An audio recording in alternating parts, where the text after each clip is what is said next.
네, 코로나19 확산세가 좀처럼 잦아들 기미를 보이지 않고 있습니다.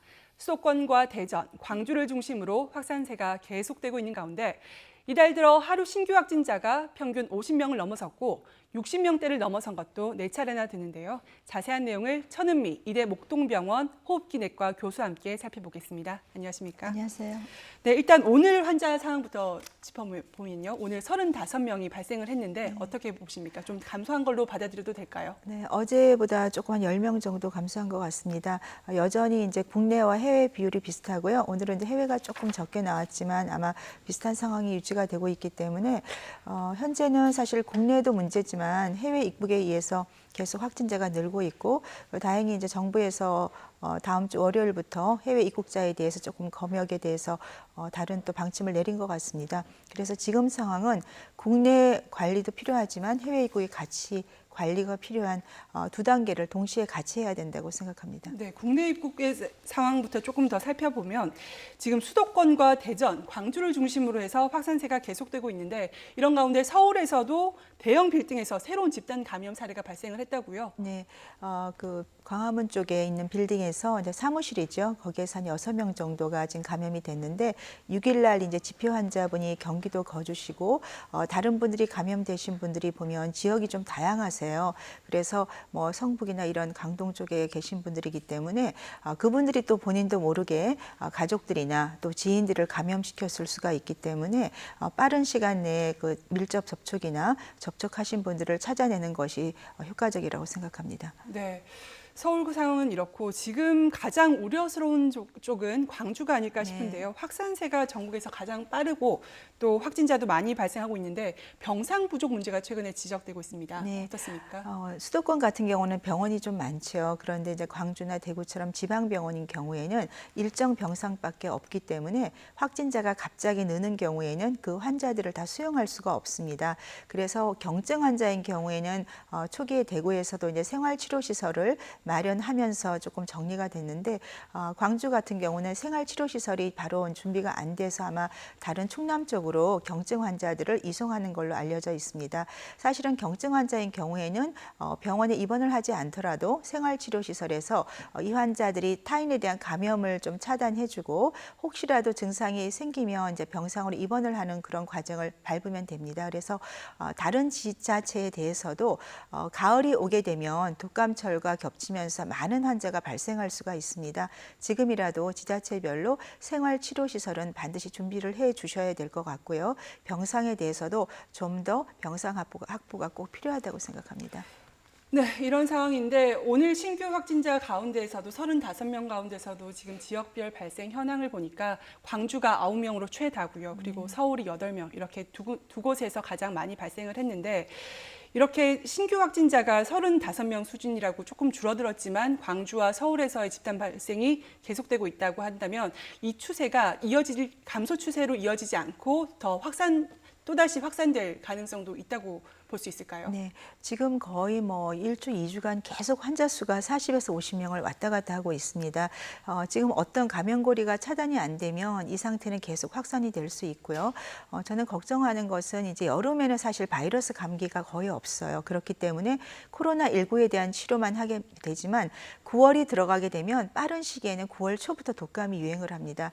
그 경우가 되면 이 독감 바이러스하고 코로나19 바이러스는 증상이 대단히 유사하기 때문에 초기에 감별이 굉장히 어려워요. 그러면 지금 미국처럼 검사 자체 때문에 검사를 못하는 경우도 생깁니다. 그러면 환자가 진단이 늦어지고 분명히 대구 초기화 같은 그런 문제가 생길 수 있기 때문에 지금 상태에서 우리가 이 확진자 수를 일정 수준으로 줄여놓지 않게 되면은 9월이 되면 대단히 어려운 상황이 올 수 있다는 것을 생각해야 되고 지금 확진자가 많이 늘지 않네. 이 정도면 괜찮겠다. 그거는 저는 굉장히 우려스러운 상황이라고 생각합니다. 네, 다소 줄긴 했지만 여전히 경각심을 네, 가지고 맞습니다. 대처를 철저하게 해야 된다 이렇게 말씀을 해주셨는데요.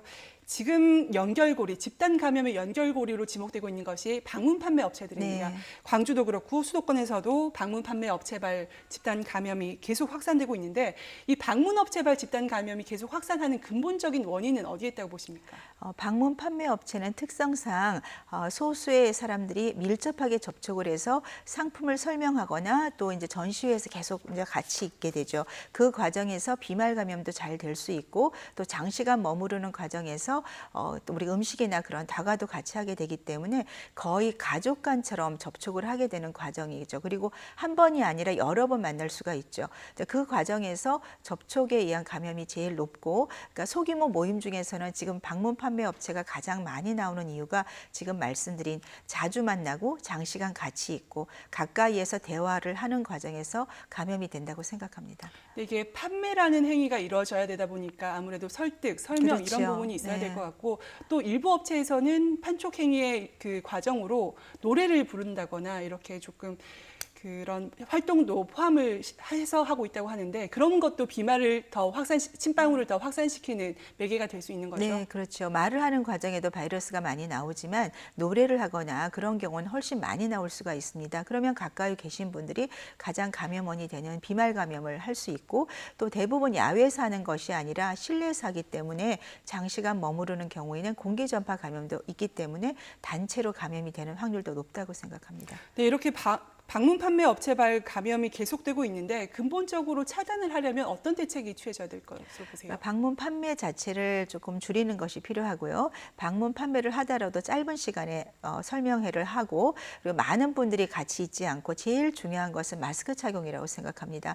마스크를 느슨하게 하죠. 왜냐하면 얘기를 하다 보면 숨이 차고 또 가까운 경우에는 또 마스크를 벗는 경우가 많아요. 그것이 가장 위험한 방법이기 때문에 꼭 방문을 해서 설명을 하거나 그런 걸 해야 되는 경우라면 마스크 착용을 철저히 해주셔야 되고 가능하면 짧은 시간에 하시는 것을 권유드립니다. 네, 역시 방문 판매 업체발 확산으로 계속 밝혀지고 있는 광주에서는 지금 사회적 거리두기 2단계가 시행 중인데 네. 이런 상황에서 3단계로 격상해야 된다 이런 지적까지 나오고 있는데요. 실효성이 있을 것으로 보세요. 지금 병상이 부족한 상태고 만일에 확진자가 많이 늘거나 중증 환자가 늘게 되면은 일시적으로라도 격상을 해서 확진자를 줄이지 않게 되면은 조금 어려운 문제도 발생할 수 있다고 생각합니다. 네.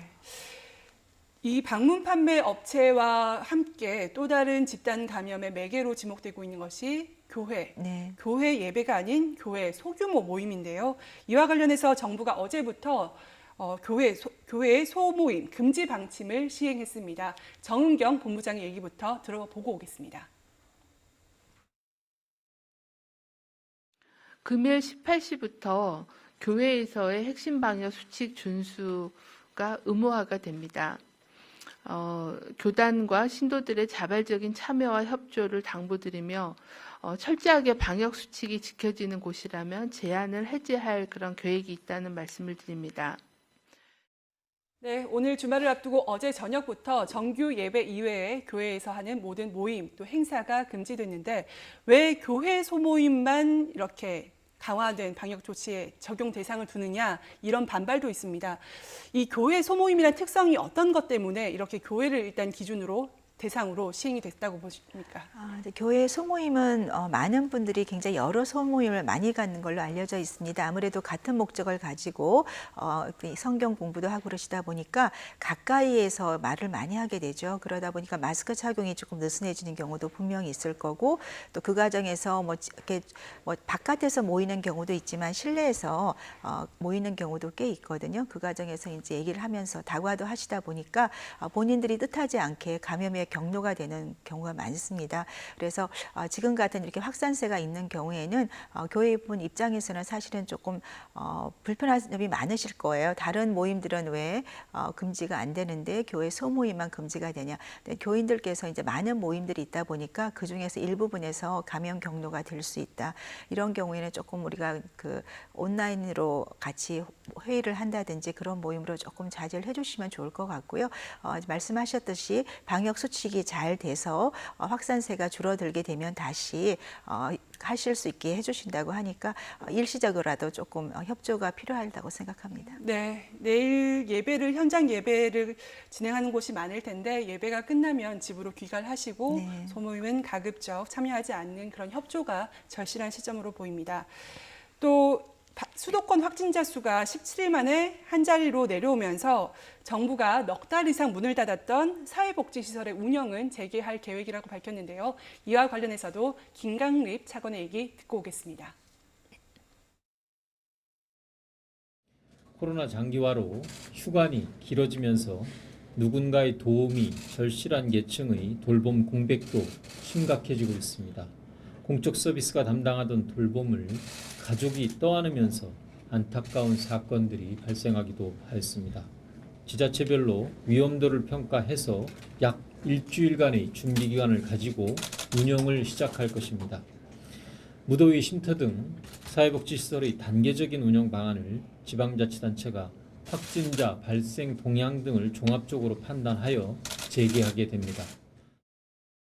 네, 정부가 사회복지시설을 재개장할 수밖에 없는 상황과 배경을 설명을 했는데 산발적인 집단 감염도 발생을 하고 있고 그렇다고 해서 돌봄 공백이 방치할 수도 없는 상황이기 때문에 이렇게 재개장을 한다고 밝혔는데 이번 조치 복지시설을 열어도 될 거라고 보십니까? 우선 취약계층인 경우가 상당히 어려움이 많습니다. 집에서 돌볼 수가 없고 그러다 보면 집에서 돌보게 되면 경제활동을 못 하시거든요. 그래서 어려움이 많아서 아마 다시 열게 되신 것 같은데 경로당이나 사회복지시설 같은 경우에서는 본인들이 조금 활동이 어려운 분들이 많으세요. 그러다 보니까 어떤 마스크 착용이라든지 방역수칙을 제대로 지키지 못하는 경우도 많습니다. 그래서 돌봄을 해주는 그런 분들 입장에서도 철저하게 마스크 착용이나 개인위생을 해주셔야 되고 거기에서 거주하거나 생활을 하는 복지시설을 이용하시는 분들에 대해서도 좀 더 철저하게 개인 수칙을 해주시게 되면 큰 문제가 없지만 많은 경우에 이제 대화라든지 그런 게 조금 어려운 분들이 계세요. 그러니까 그런 분들에 대해서 조금 더 관리를 할 필요가 있다고 생각합니다. 네, 철저한 대비를 하면서 동시에 문을 열어야 된다 이런 지적을 해주셨는데 정부의 발표에서도 지자체 판단으로 이제 준비할 것은 준비하고 운영 방안 계획을 세워라 이렇게 발표를 했는데요. 어떤 점들을 대비해서 문을 열어야 될 것으로 보십니까? 우선 문을 열 그런 복지시설이 어떤 위생이라든지 그런 관리 인원이 충분한지 그리고 지금 상태에서 관리가 가능한지에 대한 평가를 꼭 해야 될 것 같고요. 무조건 동시에 여는 것보다는 인원수가 적은 곳부터 관리가 잘 될 수 있는 곳부터 점차적으로 여는 것이 더 좋을 것 같습니다. 네.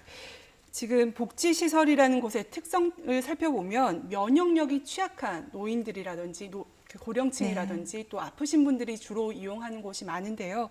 이런 분들에 대한 조금 더 세분화된 그런 대책도 필요하고 대응책도 필요할 것 같은데 이런 면역력이 약한 고령자 또 아프신 분들이라는 특성을 감안했을 때는 어떤 부분을 조금 더 신경 써야 할까요? 네, 이제 그 관리하시는 분들이 혹시라도 그 호흡기 증상이나 그런 게 있는 경우는 반드시 본인이 검사하고 출근을 하지 말으셔야 될 것 같고요. 거기에서 오시는 가족분들에 대해서도 그런 방역 수칙을 철저히 말씀을 해주셔야 되고 거기서 이용을 하시는 사회복지시설이나 경로당 그런 것을 이용하시는 분들에 대해서도 항상 교육을 통해서 조금이라도 호흡기 증상이 있거나 불편한 증상이 있으면 반드시 얘기를 해주고 나오지 말고 병원이나 그런 쪽으로 연락을 하셔야 된다는 그런 교육이 저는 굉장히 중요하다고 생각하고요. 또 마스크 같은 경우는 본인이 가지고 오지 못한 경우라면 그런 사회복지시설 같은 곳에서 바로 그날 제공을 할 수 있는 그런 것도 좀 준비를 해주는 것이 필요할 것 같습니다. 네, 그 사회복지시설 가운데 이제 무더위 쉼터도 있고요. 여름철이라는 특성도 조금 고려를 해야 될 텐데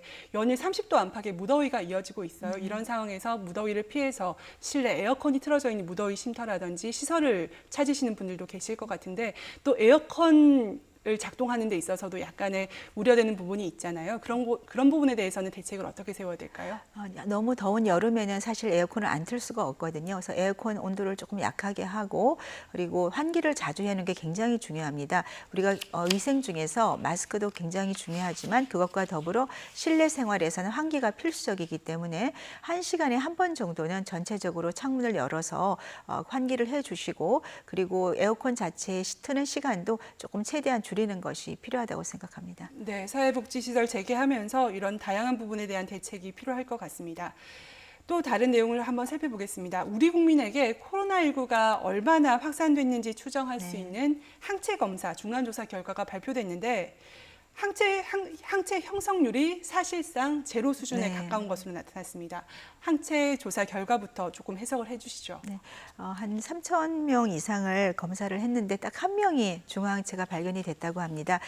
그래서 굉장히 뭐 방역을 잘했다는 의미도 될 수 있고 집단 면역은 거의 불가능하다. 두 가지 이제 설명이 되겠는데 또 한 가지 조금 우리가 완전히 이걸 해석할 수가 없는 것이 확진자가 많이 나온 대구가 포함이 안 됐습니다. 그러다 보니까 굉장히 항체 역가가 낮게 나온 거죠. 굉장히 적은 수가 지금 면역이 되어 있다고 되어 있습니다. 그래서 앞으로는 대구가 포함이 되고 전국을 통해서 지자체별로 한 번 더 검사를 해보는 것이 저는 더 필요하고요. 스페인 같은 경우는 거의 6만 명이 검사를 해서 5%가 나왔습니다. 그래서 그 정도로 확진자를 조금 더 정확히 찾기 위해서는 집단 면역을 확인하기 위해서는 좀 더 많은 수의 사람을 대상으로 검사를 해보는 것이 필요하다고 생각합니다. 네, 많은 수의 검사가 필요하다고 하셨는데 정부에서는 일단 방역을 잘한 결과라고 전문가들이 지적을 한다. 그 부분은 조금 방역의 성과다 이렇게 말을 하고 있는데 그렇게 받아들일 부분도 있습니까?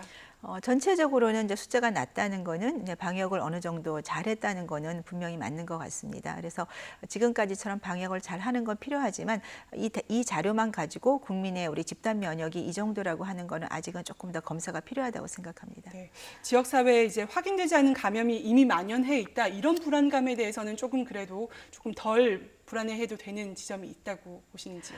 네, 3,000명이 전 국민을 좀 대표하기엔 대표성이 조금 부족하거든요. 하지만 이 정도 나왔다고 하는 거는 확률적으로 아주 높지는 않겠다. 그걸 우리가 반영을 할 수는 있지만 지금 감염 경로를 모르는 확진자들이 많이 나오고 있고 또 무증상 감염이 원래가 이 40에 45% 정도를 차지하고 있는 코로나19이기 때문에 이 자료를 가지고 우리가 너무 안심하는 것은 조금 무리가 있다고 생각합니다. 대구 사례를 대구가 포함이 돼서 검사를 한다면 항체 형성률이 조금 높아질 가능성도 있다고 보시는 거죠? 네, 왜냐하면 대구가 확진자가 제일 많았기 때문에요. 분명히 이제 올라갈 수 있는데 이 항체 역가가 한 2, 3개월이 되면 떨어지기 시작하기 때문에 대구 사태가 조금 더 시간이 지나게 되면 항체 역가가 어느 정도 나올지는 지금 검사를 해봐야 될 것 같습니다. 네. 우리나라와 다른 나라를 조금 비교를 한번 해볼까요? 영국 런던이 항체 보유율이 17%, 네. 굉장히 높은 수치고 스웨덴 스톡홀름도 7.3%에 이르는데 이렇게 높은 항체 형성률은 어떤 의미가 있습니까? 그 나라가 그만큼 환자 수가 많이 나왔던 거죠. 예, 스페인도 많았는데 5%밖에 안 나왔고요. 가장 많은 데가 미국 뉴욕시가 한 20%가 넘게 나옵니다. 그 말은 많은 환자 수가 나온 것은 당연히 이제 많이 있지만 이렇게 많은 환자 수가 나오고 많은 사망률이 있었지만 집단 면역을 하기에는 너무 낮다는 거죠.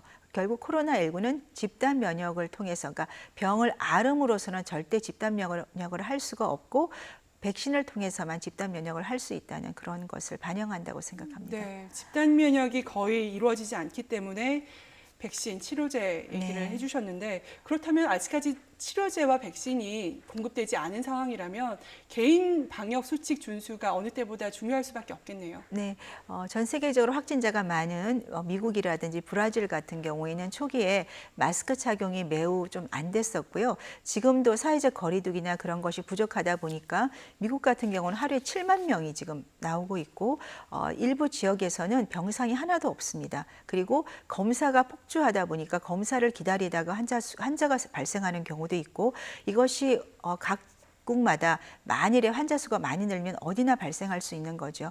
우리나라도 마찬가지로 지금은 잘 방역을 하고 있지만 가을이 되면 저는 참 걱정이 많이 되고 있습니다. 독감과 이 코로나는 증상이 유사하니까 검사를 동시에 해야 되기 때문에 검사가 폭주를 하게 되면 검사를 기다리다가 환자분들이 나빠지는 경우가 분명히 있을 수 있습니다. 그래서 지금 7, 8월에 우리가 확진자 수를 확실히 더 줄여야 되고 또 가을에 대비해서 검사를 어떻게 할지 병상을 어떻게 할지를 지금 준비하는 것이 전 꼭 필요하다고 생각합니다. 네, 가을이 오기 전에 확산세를 확실히 차단해야 된다는 지적을 해주셨고요. 이제 해외 유입 사례에 대해서도 조금 얘기를 해보면요. 해외 유입 신규 확진자가 지금 보름새 두 자릿수고 지역 발생과 비등비등하거나 심지어 많은 경우도 소출하고 있는데 그 해외 유입되는 환자들의 대부분이 외국인들입니다. 그래서 정부가 이제 위험국에서 오는 외국인은 코로나19 음성 확인서를 제출해야지 입국할 수 있도록 이런 대책을 내놨습니다. 정부의 이런 방역 대책이 실질적으로 해외 유입 코로나 신규 확진자를 줄이는데 도움이 될 거라고 보시는지요? 네, 제가 여러 번 그 얘기를 했었는데요.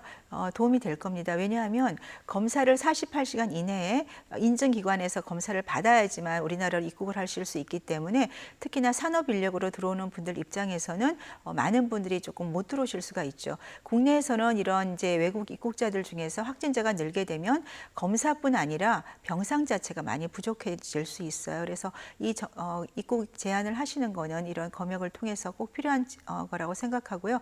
그러니까 그쪽에서 입국에서 들어오시는 날에 48시간 내에 그 PCR 검사가 음성이더라도 국내 입국한 후에 3일 이내에 반드시 검사를 또 하시게 됩니다. 그렇게 되면 2번을 우리가 검사를 하기 때문에 좀 더 입국에 의한 그런 확진자 수를 줄일 수 있는 데 도움이 될 수 있다고 생각합니다. 네, 해외 신규 확진자에서 이렇게 많이 늘고 있는 게 아무래도 아직 전 세계에서 2차 대유행에 가까운 확진자 수가 늘고 있는 네. 그런 줄어들지 않고 있는 상황과 연관이 돼 있다고 봐야 되겠죠. 그렇죠. 미국이나 유럽 그리고 아시아에서도 특히 카자흐스탄 같은 경우 많이 늘고 있거든요.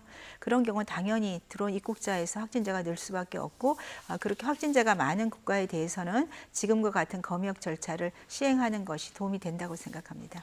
네, 알겠습니다. 이런 대책들이 함께 이루어져서 신규 확진자가 좀 더 줄어들 수 있을지, 이 추세가 이어질 수 있을지 한번 지켜보겠습니다. 오늘 말씀 여기까지 듣겠습니다. 지금까지 천은미 이대 목동병원 호흡기 내과 교수와 이야기 나눴습니다. 고맙습니다. 감사합니다.